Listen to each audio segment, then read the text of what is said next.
No, నాకు ప్రజాసేవ చేసే ఉద్దేశం ఏ మాత్రం లేదు. ఫ్లో చేయండి వర్మ గారు. అది అంటే వాళ్ళు అంటారు కదా, అన్నను కూడా అన్నాను, వాళ్ళు ఎట్లీస్ట్ అంటారు, నేను అది కూడా అన్నాను. వర్మ గారు, వర్మ గారు, మీ సినిమా కొందరికి ఇక్కడ తెలంగాణలో ఎంటర్టైన్మెంట్ అయితే, సో ఏపీలో ఒక ఎమోషన్.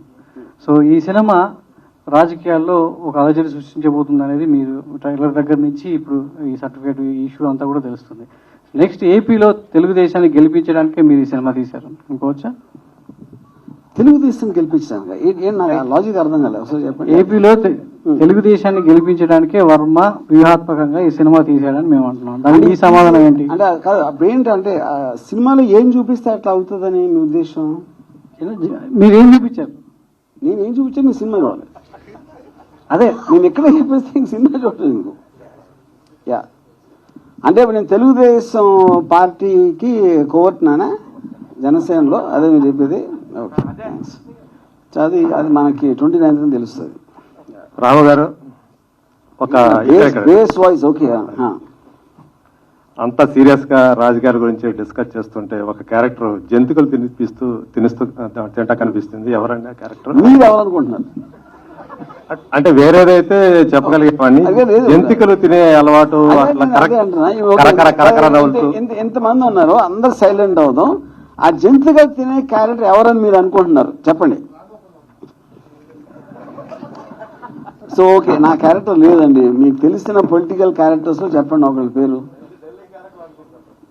సార్ ఇప్పుడు అందరికీ తెలుసు, మీరు చీకట్లో కూర్చుని కెమెరాకి అటే పొన్నా కూడా చెప్పడానికి భయం అయితే ఎట్లాగా?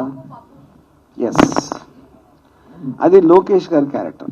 అంటే ఇక్కడ మార్చారా, జంతికల కింద మార్చారా? అది తిండి కదండి, జంతికలు బిస్కెట్లు ఏంటి తేడా?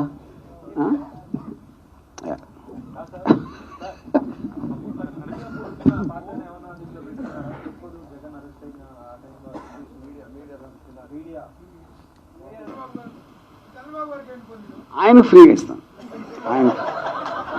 ఆయన ఇంట్లో తీసుకెళ్లి నేనే చూపిస్తా స్వయంగా. ఆర్జీ గారు, వన్ లాస్ట్ క్వశ్చన్. మీరు మీరు ట్విట్టర్ లో ఒక పోస్టర్ రిలీజ్ చేసి ఆడియన్స్ ని క్వశ్చన్ అడిగారు. అది పోస్టర్ లో సైకిల్, గ్లాస్ అండ్ చెప్పండి. అదే మీరు అడిగారని చెప్పారు ఆల్రెడీ. నేను చెప్పాను ఆల్రెడీ.